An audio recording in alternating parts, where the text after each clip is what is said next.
Good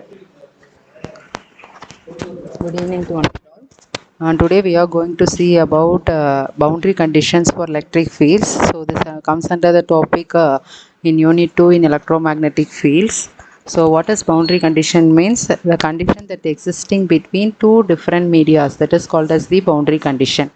So two medias means that it will be between a conductor or a free space, or it will be in a dielectric or free space. So any two mediums, in the two medium at that boundary, what will be the condition existing for electric field is called as the boundary condition.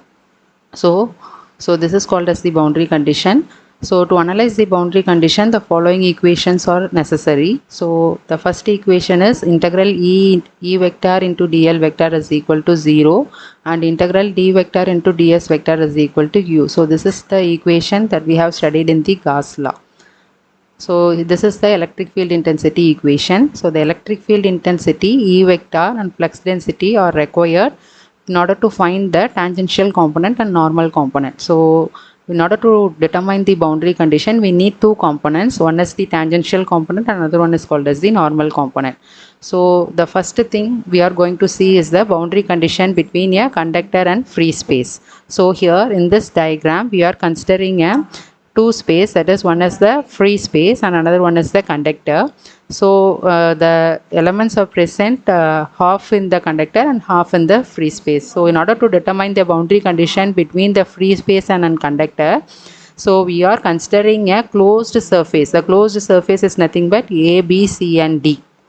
And we are considering a Gaussian surface. That Gaussian surface is represented here and this area is represented here as del S. So this is the thing we have written here. So in this condition, we are considering the conductor is ideal. So when conductor is ideal, it will be having an infinite conductivity. So infinite conductivity means, so E vector, D vector and rho V, that is volume charge density, will be 0. So we are considering it as an ideal conductor in order to determine the boundary condition. So rho S is the surface charge density. So determine the boundary condition, we are considering the two surfaces. As I already said, we are considering the two surfaces. One is the closed surface, closed path ABCDA. This is the closed path and this is the Gaussian surface, that is considered as a cylindrical shape.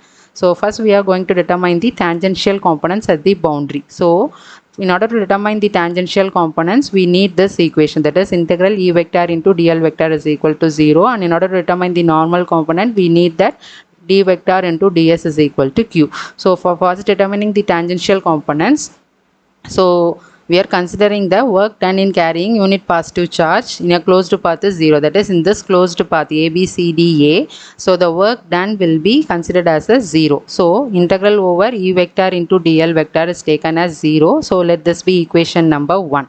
So we are considering a closed path. So we are going to split this equation 1 into 4 parts, that is from A to B and B to C, from C to D and D to A. So that is written here in equation number 2.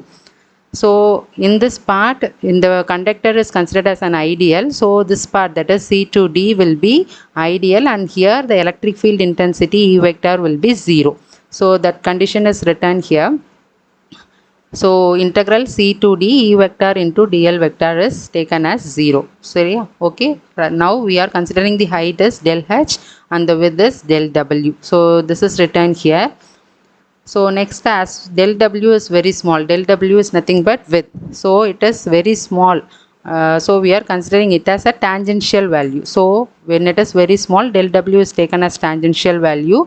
So in the free space, that is, it is splitted into 4 parts, that is A to B, B to C, C to D and D to A. Here it is considered as 0, and from A to B it is taken as del w, that is in free space. So from A to B it is del w and it is very small. So it is taken as E tan del w here, that is E vector into dl, that is integral A to B E vector into dl vector can be taken as E tan integral A to B dl vector. So this dl vector is transformed as del w as it is very small. Similarly, del h is the height of that particular closed surface.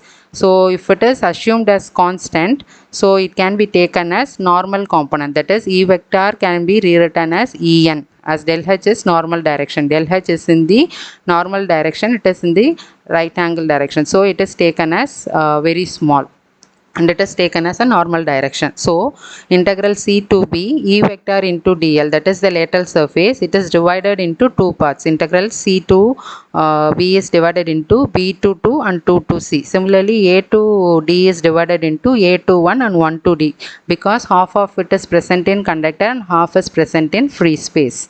So we are splitting here as from B to C, it is B to 2 and 2 to C. So that is splitted in this way. So En is taken as constant. E vector is taken as En vector since it is a normal component. So B to 2 into dl vector. So from 2 to C, we can see that this space is in conductor. So in conductor it is 0. Why it is 0 means the conductor is in ideal condition, so it is taken as 0. So we are considering from 2 to B only. So from 2 to B it is dl vector plus 0. From dl vector is nothing but the length is nothing but del h. Since it is present only half, so it is taken as del h by 2. That is, here it is del h. So the from B to C the total height is del h. Since we are taken only half of it, so it is taken as del h by 2. So it is En into del h by 2. Similarly, for D to A, we can find it is in opposite direction. So minus En into del h by 2. So we are substituting A, B, C, D, these equations, that is equation A, B, C and D in equation number 2. If you are substituting this one, so E tan del W, that is from integral A to B, it is E tan del W, and from integral B to C, it is del H by 2, and C to D, it is in conductor, so it becomes 0, and from D to A, it is minus En del H by 2. So this one and this one get cancelled, so simply E tan del W will be equal to 0.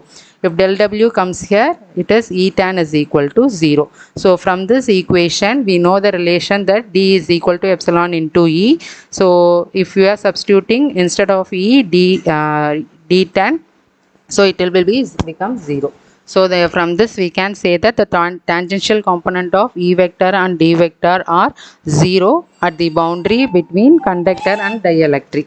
So from this we can say that the tangential component of E vector and D vector are 0. That is, both E and D are 0 at the boundary between conductor and free space. Thank you.